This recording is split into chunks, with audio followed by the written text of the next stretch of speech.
Welcome back. It is finally here, and the quest to reclaim their spot as being the best in Canadian junior football began tonight. Well, the coaches and players will actually tell you it began after the loss in last year's PFC final to Edmonton.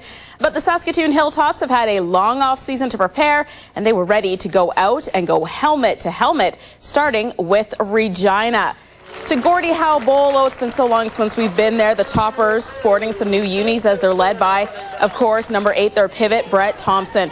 Thunder up a single in the first quarter, Saskatoon's first possession. Thompson goes deep to Nathan Allen, and that would be for a gain of 26 yards on the play. 2 plays later, Thompson making it look so easy. It's a 36-yard TD pass to Wade Holowati, and we'll see that hook up quite a few times this year. 7-1 Saskatoon.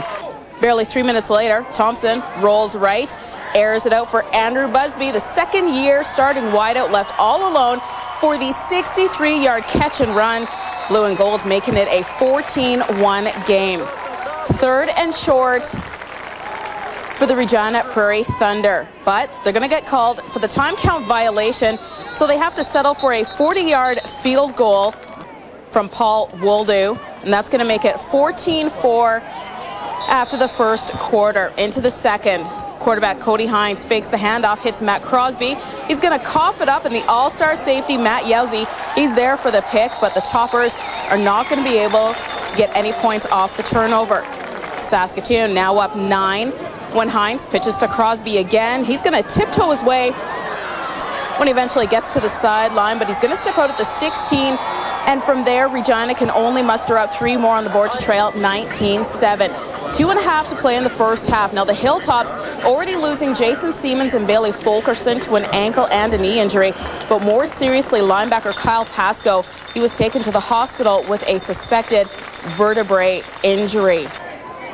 After a missed Thunder field goal, Nathan Allen out of the end zone, he's going to fumble, and the Thunder are going to recover at the 22. That's pretty decent field position, but they're only going to be able to score 3 to trail 19-10 at the half. Now 22-10 Saskatoon late third. Tyler Dueck, the nice hit there on Crosby.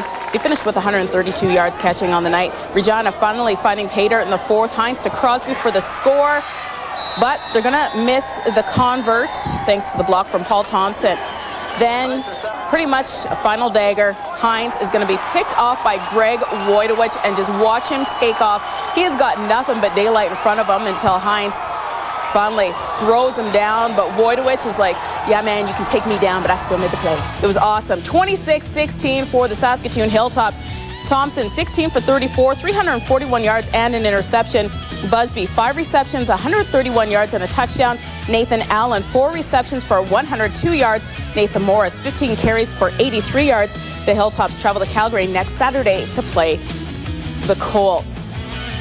Everyone, it was the season opener for the Saskatoon Hilltops tonight against the Regina Thunder. Toppers lost 13 players through graduation, and after losing to league final last year, they wanted to prove they were ready for 2005. Well, the very first possession for the Hilltops, a dandy.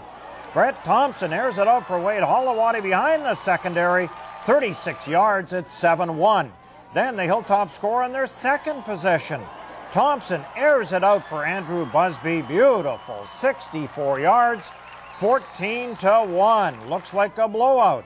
Regina place kicker Paul Woldu boots a 40-yard field goal, 14-4 Toppers after the first quarter. Second quarter, Regina defense tightens up. Scott McGee gets to the running back Nathan Morris. Hilltops had trouble running the ball. Regina would respond. Cody Hines to Matt Crosby, gets outside, but unfortunately for him, steps out at the 16. They get a field goal off of that. And the Hilltop new place kicker, Connor McDougall, also a pretty good night, hitting that 34-yarder. Scary moments. 2-4 takes the pass from Hines, runs into linebacker Kyle Pascoe. Pascoe suffered a neck injury, was carried off the field. Third quarter, Thompson to Busby to the 27-yard line, leading to another field goal. Then the defense gets the sack on Corey Hines. In the fourth, Hines to Matt Crosby, 30 yards to make it 25-16. Thunder driving again, but this time defensive back Greg Wojtowicz would step in front of this pass and return it deep into Regina territory. The Hilltops hang on to a 10-point victory in the season opener. That looks like face masking to me. The final was 26-16. Here's the post-game comments. I found myself on my back quite a bit, so the O-line's going to have to start moving the ball a lot better. Other than that, there's a lot of positives. I mean, yeah, like I said, we had 300 yards passing, so we did something right, and we won the game. The first one's always the toughest. You know what? We're a fairly young team, and we lose sight of that. We certainly got some top-end players that are big namers. You know, you saw Matt and Brett play today, but some of our younger guys, this is new to them. We got a lot of first-year starters, and they played like that tonight. And I guess, you know, there's nothing we can do about it. We just got to keep playing them, keep getting them in the rhythm, and, you know, as we do that, hopefully we'll have more focus and just play a better football game in the future.